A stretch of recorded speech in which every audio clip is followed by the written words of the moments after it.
Hello, welcome to Everybody Matters, our Family and Friends edition.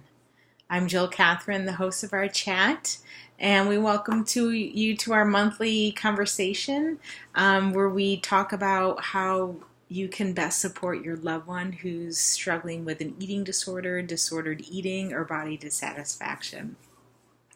We meet each month, usually on the second Wednesday of the month, and you'll notice we have a number of videos done over the last few years of a variety of topics. All our chats are organized by certain topics and themes that we touch upon, so you can look through all of our videos that if there's something that you might particularly need support on, and see if there's a video already there for you to support you. We have videos done about how to set up a treatment team, specific things around the 101s around eating disorder support and recovery. So at this stage, we really just get into the meat and bones of how you can help to understand what this disease is like, the stages and process of what recovery is like. And I love to give you guys insights each month into the variety of topics we talk about on our weekly calls. So every week we do live chats with those who are in recovery. And it's really a conversation around life skill, right? Different aspects of building a relationship with ourselves and our life that helps us to come home and gain tools and skills and capabilities that we no longer are turning to the eating disorder, right? Because the eating disorder was created, or whatever it is your loved one is challenged by, comes into their life as a form of coping, as a form of protection, as a way to deal with underlying unresolved issues, emotions, experiences, right? And so the eating disorder becomes a coping mechanism. It becomes a survival technique, and there's a broad scale of that eating disorder, disordered eating, that body dissatisfaction, when things can move across. It's a slippery slope of just having really dissatisfaction around our bodies to then engaging in very disordered eating patterns, which then can also eventually lead to the disease of the eating disorder, where it affects the nutritional state of our body, affects the neurological component of us. It affects our brain, where the nutrition is affecting how our brain is functioning due to different chemical levels in our brain that the nutrition affects.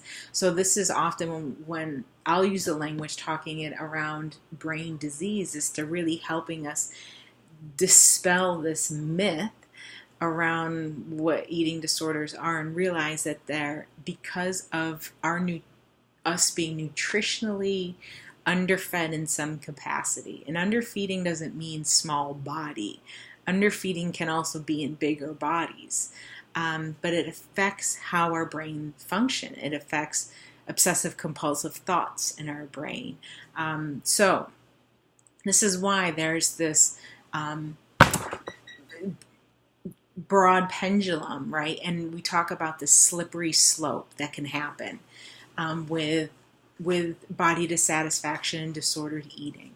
So just taking a step back and really seeing that big picture, that pendulum, I want us to think about this slippery slope. So, this is the month of February. It's a month we have a National Eating Disorders Awareness Week that helps us to really bring attention to this issue.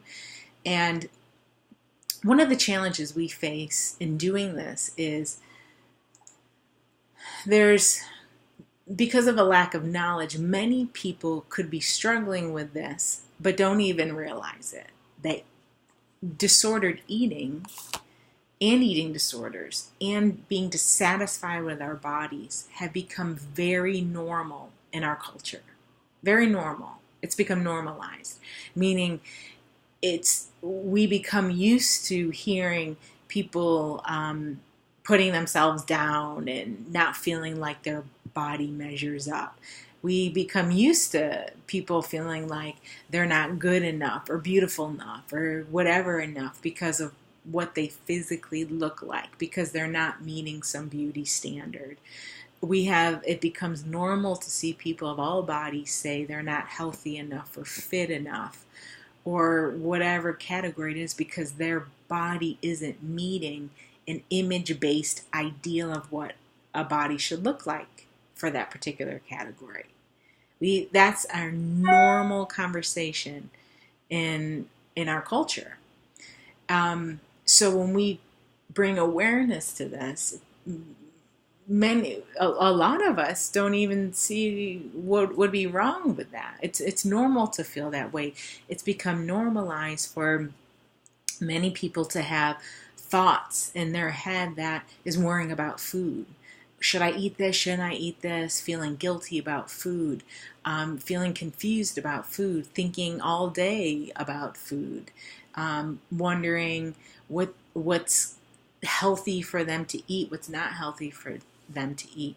It's become so normal for us to find people talking constantly about this diet and that diet and this diet and that diet and what worked and didn't work. And it becomes so normal for us to see people and make comments, oh, you lost weight, and that means it's a good thing. It's become so normal that we comment on people's bodies all the time, that we assume the other person wants us, that they'll happy to hear us make a comment about their body if we think it's about their body getting smaller most of the time. That's become so normal in our culture, right? Is to greet someone and say, hey, you look great. Did you lose weight? We're associating right away in that moment. Their joy has some connection to their body, connection to weight, and constantly reinforcing those messages, that as opposed to, hey, it's great to see you. How are you? You look happy, right? It has become so normal in our culture to live dissatisfied, feeling our bodies aren't good enough, that they don't measure up to these image-based ideals, that it's normal to be constantly worrying about food and being on a diet and thinking, oh, I ate too much yesterday, I shouldn't eat as much today, oh, I had that extra dessert, oh, I should restrict here. That's normal. And there lies the challenge, is we come to this place of comfort with it, that we think it's normal. And it's not until you're forced to have to view that from another lens do you realize, oh my, how and why is that normal? How and why? So that's what happens when you move through that spectrum of body dissatisfaction to disordered eating.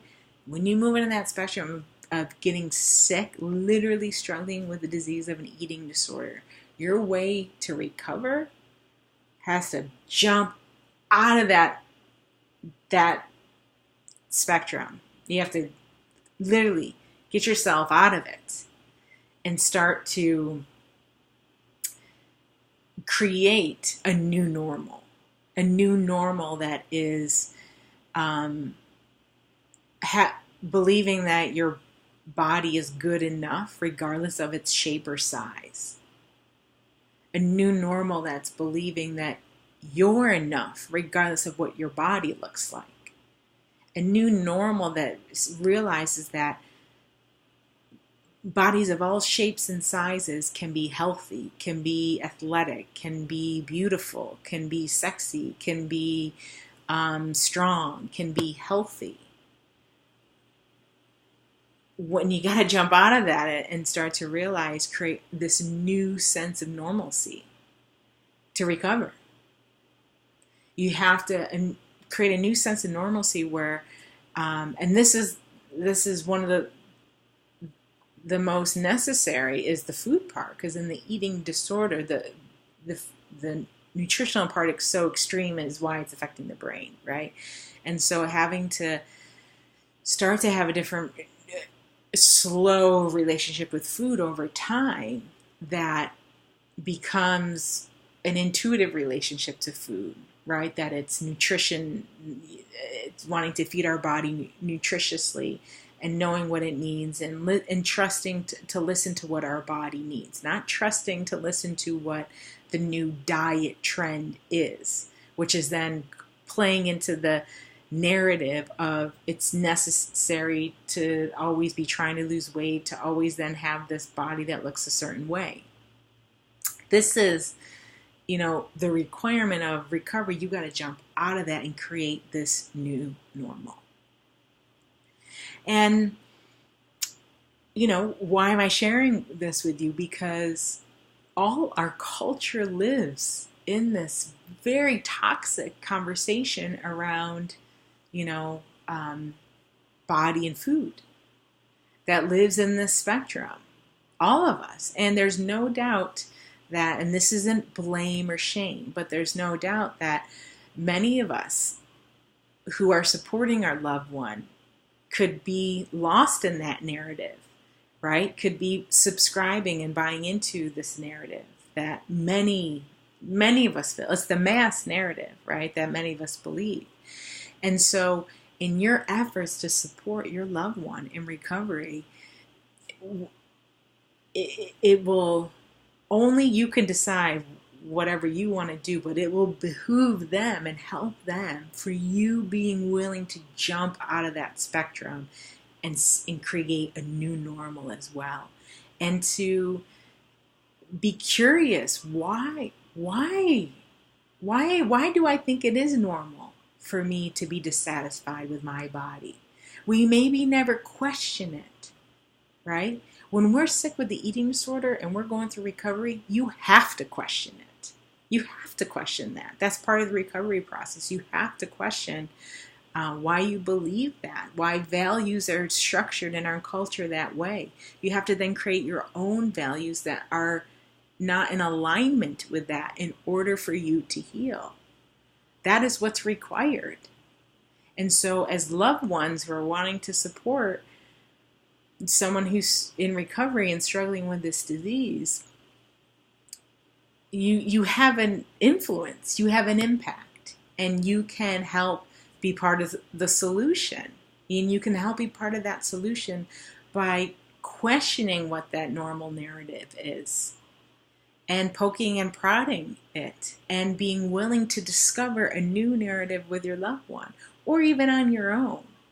But the more you can dialogue and together help to reinforce positive messages around value and worth of no connection to body, right? Around the love of food, that it's not something we have to fear or be punished by, but it's an inherent right to. There's no moral judgment to it. Sarah saying Hangout keeps having technical issues, freezing. Camera did to Sarah all through. Oh, I'm sorry to hear that, Sarah. Is it it's hard for me to see if a technical issue is happening. If it's not on my end, usually then I can control it because I'll show it on my end. It could be something possibly with your connection on your end. I'm so sorry to hear that. I wish I could make that go away on my end. I'm not seeing anything what to do to address that. But thank you for letting me know. We are looking into thanks and now. Okay, we are looking to host our conversations in the future on a new platform called Zoom, which is a really good platform too. But it could be maybe something going on in your area. I'm sorry about that. Hopefully. We do record these chats and you can watch it back at a time that's convenient to you, and you can hopefully fill in the gaps. I'm sorry that's happening. So getting back to the spectrum, right? And what the slippery slope of so the other part is, right, creating this new normal, a new normalization around food, around body, around a variety of values, okay?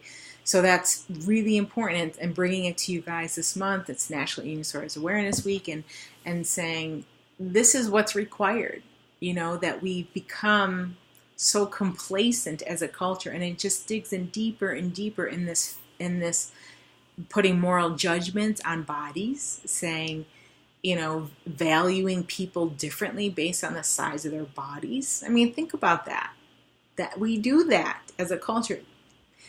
Recovery requires us to really take a critical eye at how we have structurally set our culture up in different moral and values based on bodies, based on, and then aligning that to beauty forms, and then aligning that, making all of us confused by food, right? What's putting moral judgments on food and judging people eating certain foods, and then judging people on bodies, right? There's this whole thing that has happened in our culture.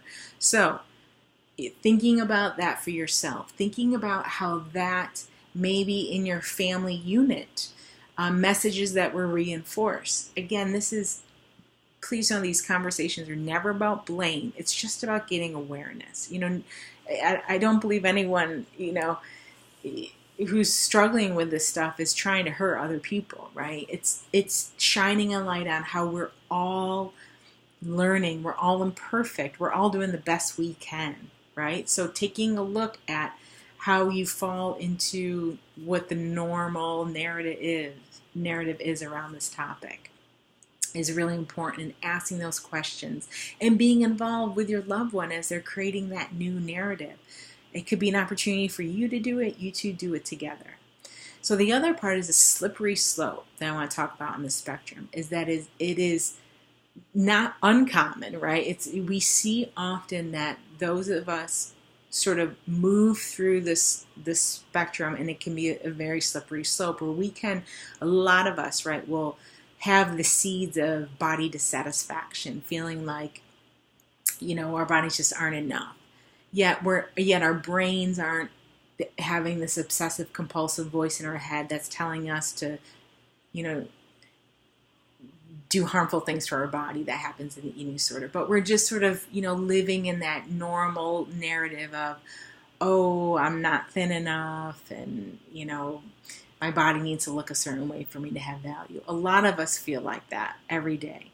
Then it can slide when that starts to really when there's more reinforcing of that for whatever reason, or if someone is really struggling with other sense of self-esteem issues, right? If maybe there's issues of love and rejection and validation in their lives, then it can slip into this disordered eating, right? Well, so if my body was, in our culture, we show if your body's a certain way, you'll be loved, you'll be admired, you'll have attention, you'll get affection, you'll ultimately get love. That's a normal message that's passed on. So it's not uncommon for people who have that seed planted, which many of us do.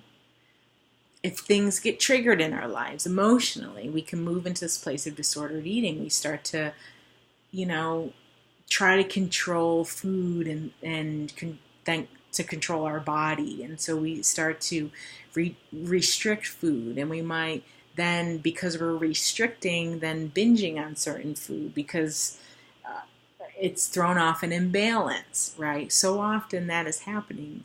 And binges is chemical imbalances in our body that are basic in nutritional imbalances, and then of course also emotional imbalance. But we can be in the slippery slope of disordered eating, and a lot of us live in this place that we're doing yo-yo dieting, right? That we have all these labels and shame around food, that we sort of live in that disordered eating. And that's a slippery slope, because what can happen is we can then slide to this full-blown, or this voice, this disease, our brain changes. And that's where it gets really scary. So what the point is, when we think about prevention, right? When we think about intervention, prevention, we don't want to wait until we're sick, right? Until we've slipped through the slope. We want to talk about how we can in these early conversations around body dissatisfaction, disordered eating. So thinking about the stages your loved one has gone through, taking a moment to reflect on their life, and maybe seeing, can you see sort of how that slope went for them? Can you see that? Could you see maybe what influences were in their life? And again, this isn't about blame or shame. This is just about knowledge, awareness, right? And this is why a critical part of your loved one's recovery is for them to feel validated, to feel like it's okay for them to feel how they feel. It's that they feel that it's okay for them to feel as bad as they feel, as much shame as they feel, as much sadness as they feel, as much anger. Because why? Because they haven't had the skills to learn how to deal with those feelings themselves. And what is required in recovery is they'll have to learn that. They'll have to learn that inner conversation of when they're feeling all those emotions, to validate that. They've had to push them away and numb the fear and numb the shame, and we push it away and numb it, and it manifests in this eating disorder, right? It comes out in another way, right? That never goes away. We push it into some other crack. So validation for your loved one, it is critical for them to be learning how to validate their own needs, their own emotions that come up, and say it's okay, that I'm feeling this. That's their journey. You can certainly help them in any way that feels authentic for you to validate their journey from how you've been involved in it. So by you being able to take a step back and say, I can sort of see the slippery slope. I can see these different influences. I can see how it happened.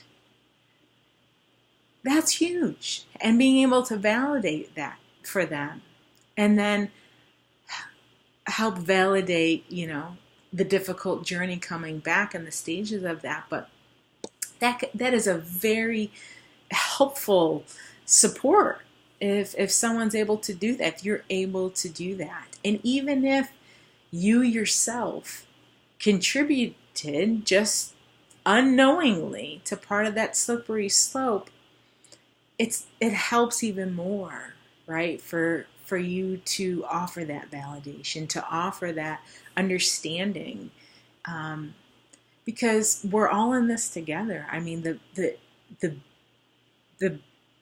those who have a support system that offers some type of validation, that offer a willingness to understand that we got to jump out of this spectrum and create a new normal, are setting up your loved one for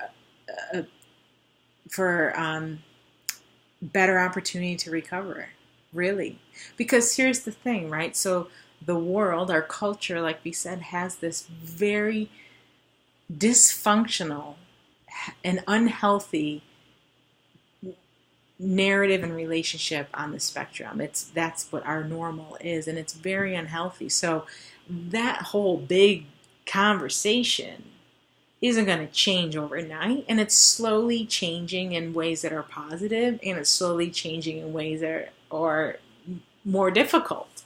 Regardless, what we do have control over is our internal families, right? We have how we relate to ourselves, how we relate to each other in these support circles, and those go a long way, right, to combating the outside world's constant messaging. Because when you're overwhelmed and bombarded in that, and you don't have any other spaces that has has created a different relationship to food and body and self-esteem and self-worth, it's isolating, it's lonely. And we do a number of things, our organization of Ophelia's Place, different ways people can be part of our community that has a different relationship. So we're there to support them for sure. We have a Circles of Change movement, and you all can join and go to circlesofchange.com. It's a whole national group of people who are changing their relationship to food and body and saying, that's not normal for me anymore. This is what's normal. So there are communities doing it, So, but if you can do that within your own community, your own family community, your own friend community group, or just between you and your loved one, that is significant. We've seen how that drastically helps people in their recovery process. So, in spirit of National Eating Disorders Awareness Week this month, we wanted to bring you this insight into how that spectrum is, right? That slippery slope. Ask you to sort of take a step back and maybe see if you can see that, how it affected your loved one, to see how we've created this normal conversation around food and body that isn't normal at all when you really poke at it and get curious about it and start to get some separation from it. And how important validation is for your loved one in their own journey of self, and for ways that you could help validate their suffering, their struggle, and their recovery. So, thanks for tuning in. We really appreciate you tuning in this month, and we'll be back next month and having another conversation. So, just want to open up for questions now. Sarah, is there any questions that you had that you want to bring to this conversation? Just take a minute to open it up.